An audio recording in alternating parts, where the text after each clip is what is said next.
Just do this much before you go to bed today. One thing is, every hour, okay, remind yourself. Right now, it's going to be 8 o'clock, 8 o'clock, remind yourself, wow, I'm still alive. No, don't laugh.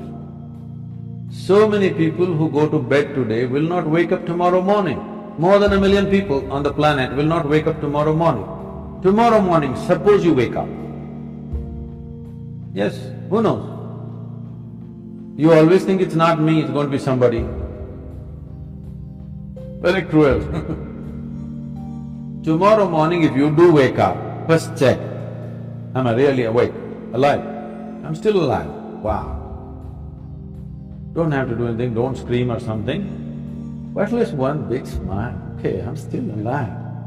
Over 1 million people didn't wake up tonight, but here I am, alive. Fantastic or no? What is the biggest thing in your life? You're alive right now. So, you're still on tomorrow morning, just one smile, wow. Then maybe there are 2, 3, 4 people who matter to you much in your life. Just check, he and she and that one and this one is alive. All alive, great.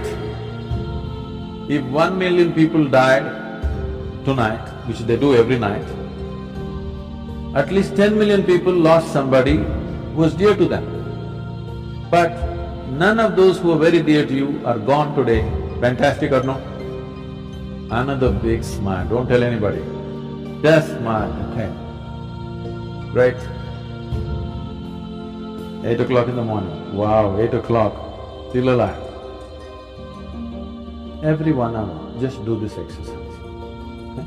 Every 1 hour, just remind yourself, check on. Please understand this. If you think about God, you will become hallucinatory. Only when you are conscious about your mortality will you want to truly know the nature of this life. When you know, you're on right now and tomorrow morning you may be poof, gone. Now you want to know, what the hell? What is this? I'm real right now, but tomorrow morning, gone.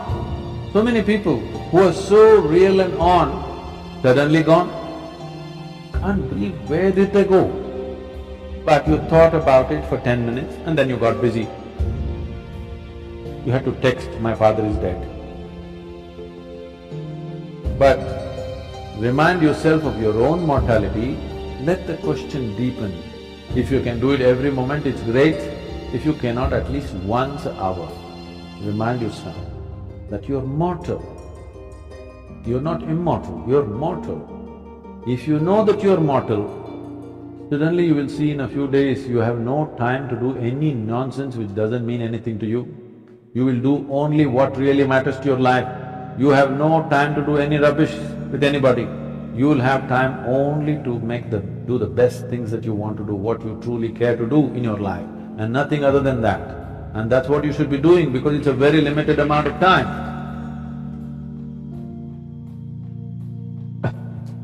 I want you to know, it's a very brief life. That is if you're a joyful person. If you're a miserable person, of course it's a long life. So, if you're joyful, if you live for 100 years, it's gone too quickly. If you're miserable, what a long life you will live, you know. So it's a very brief life. You should not be doing anything other than what truly matters to you, isn't it? Yes or no? But you're doing so much nonsense which doesn't mean anything to you simply because you think you're immortal. Otherwise, people are saying, no, I will live up to 80, maybe 100, so I will do this at 70, I will smile at my neighbor when I was 75, you know, when all my work is done. When all the property issues are settled, after that I'll smile at him. There is no such guarantee. Does anybody here come with a guarantee card for 2 days? No, you could be dead tomorrow morning. I'm not wishing that, I bless you with a long life, but it's possible, right? Every day it's happening to 1 million people means, can't it be you and me tomorrow morning, I'm asking? Yes or no? If you are conscious of your mortality, becoming aware will naturally happen because the significance of being alive will blossom. You use all kinds of words which are straight from the American coast, mindfulness, awareness, mental alertness. No, you need to separate these things. Being mentally alert will help you to survive better. If I'm mentally alert, I can drive better, I can do my work better, I can do something else better. It's survival. Awareness is not about survival. When I first asked you the question, how do you know that you're here? You went around and then you said, I'm conscious. Only because you're aware, you're alive. Your awareness is aliveness, your aliveness is awareness. The question is only about how alive. Lot of people think if they're 50% alive, it's pretty good. Yes, you can survive 50%, but you need to understand, if we want to torture somebody, if you want to torture somebody, what would you do? You'll kill them? Suppose you got employment in hell, let's say. You are given the job of torturing people. What will you do? Kill them? Hello? No. Keep them half alive.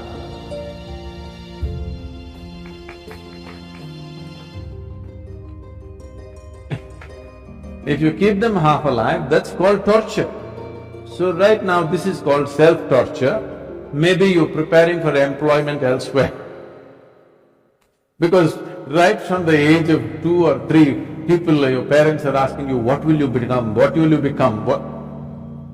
Well, I'm born as a human being, I'm supposed to strive to become a human being. See, every life on this planet, whether it is a bird, it's a worm, insect, bird, animal, tree, whatever, every one of them is striving to become a full-fledged life, and that's all. A worm is trying to be a full-fledged worm, a tree is trying to be a full-fledged tree. That's all a human being also, to become a full-fledged human being. No, what will you become means what kind of job will you get from the age of 3. This madness has come because of this whatever the last century of poverty in the country. People are so deprived and they think if they don't have a job, they won't eat anything. You know, it comes from a certain poverty consciousness, we must pass it, that generation is past. Right now, if you have a few brain cells working, you can make a living. Yes? You don't have to be qualified for anything. If you have a few brain cells working in your head, you can make a living. That's not an issue anymore. There was a time it was like that, it's no more like that. It's time we leave that. It's not about what you will become, how you will be. What will be the experience of your life? Will it become the peak experience or is it just a mediocre nonsense? This is the question. Because once you have come as a human being, whatever happens, it's not enough, something more needs to happen, yes or no? You may think you're doing different things. The man who goes to the temple, the man who goes to the bar, the man who goes to work, the man who goes to conquer the world, every one of them is just seeking a larger slice of life. Some people go to the mall, some people go to the PDS, just like that. Some people think it comes free in the temple, so they go there, somebody else go to conquer the world, somebody go shopping. What is it that you're trying to do? Just trying to have a larger slice of life. But it doesn't matter, if you gather the whole world around you, you will not have a larger slice. Your larger slice will happen only if your ability to perceive is enhanced. If your ability to experience is not enlarged, then you can have everything around you, still your experience is the same. Modern life is just that. No other generation had the things that we are having around us. Most homes are looking like a warehouse. Because they're shopping trips, they don't know where to keep it, everything is falling all over the people, there's no place for the people, full of things. But does it bring well-being or happiness or anything? No. You cannot determine the experience of what's happening within you from outside. It has to happen from within. And it is how enlarged your experience is how big your life is.